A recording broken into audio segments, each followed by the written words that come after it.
देखा जो माता जी थी, माता जी की जो गर्दन है ना सिर्फ एक खाल पे रुकी हुई है और बाकी पूरा यहाँ से धड़ से अलग कर दिया गया है। भैंस की पूरे में भाई साहब रोक टोक, दुनिया भर की पुलिस, वो वाला हाल हो गया था राजनगर में। तो उसके हस्बैंड को लाया गया। भाई उसके हस्बैंड ने आते ही क्या करा, वो तो सीधा देखा और वो तो बेहोश हो गया।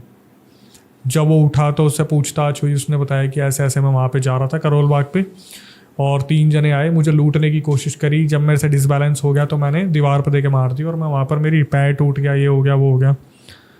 उन्होंने एक चीज़ नोटिस करी कि दबाव डालने पे उसने अपनी स्टेटमेंट चेंज कर दी। उसने अपनी स्टेटमेंट में डाल दिया कि वो 3 जने लूटने नहीं आए थे, मेरा तो एक्सीडेंट हो गया था। पुलिस वाले समझ गए कि यहाँ पर कुछ ना कुछ लोचा है, गड़बड़ है, कुछ ना कुछ गड़बड़ है। अब कोई भी ना ऐसा मोटिव निकल के नहीं आ रहा था कि इसके हस्बैंड को हम किस चीज़ के आरोप में फंसाएं, क्योंकि ये तो उस टाइम पर था ही नहीं।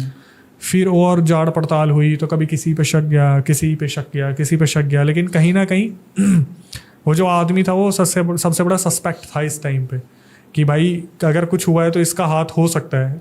पर वही एक चीज़ कि वो जैसे ही आया तो अगले दिन उसे सरकारी हॉस्पिटल भेज दिया गया, क्योंकि उसके भी बहुत ज़्यादा चोट लगी हुई थी, मेडिकल हुआ, ये हुआ वो हुआ। जब फिर दोबारा प्रेशर आया दिल्ली पुलिस के ऊपर कि भाई इस केस को रिजॉल्व करना है, बहुत ज़्यादा ये हाइप क्रिएट कर चुका है और जो दिल्ली वाले लोग हैं अपने आप को सेफ फील नहीं कर रहे, तो दोबारा इसकी जांच बैठाई गई। और जब जांच बैठाई गई तो वहाँ पर ऐसी ऐसी चीज़ें निकल के आई जो आज भी ना इंसान सोचता है कि अपना खुद का बच्चा अपना होता है, अडॉप्ट करा होता है, अडॉप्ट करे ना करे, या फिर मतलब एक इंसान से आप जज नहीं कर सकते हर किसी को। लेकिन जो स्टेटमेंट निकल के आई वो रूह कपाने वाली थी। फाइनली जब उस इंसान ने अपनी स्टेटमेंट को तोड़ा तो पता चला कि उसका एक एक्स्ट्रा अफेयर था, जबकि उस लड़की से जिससे उसने शादी की थी वो भी उसने लव मैरिज की थी।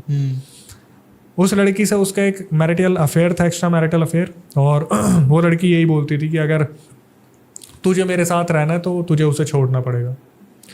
भाई इसने क्या करा, पूरा इस तरीके से प्लान करा ना कि मैं सबको ख़त्म भी कर दूंगा और मैं फंसूंगा भी नहीं।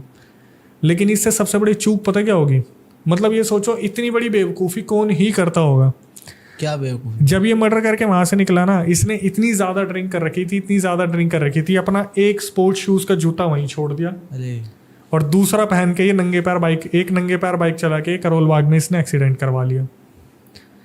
जब इसका पूरा आरोप खुला तो इससे सज़ा हो गई। फिर जब ये बाहर निकला सब तो ख़त्म हो चुके थे। इससे पुलिस वालों ने पूछा कि तूने किस तरीके से मारा, तो इसने बताया कि पापा और मम्मी को मारना तो बहुत आसान था। वाइफ जो थी जिसके पेट में बच्चा था वो अपने बच्चे को बचाने के लिए इस कदर भागी, उसे जैसे ही पता चला कि ये इस चीज़ को अंजाम दे रहा है।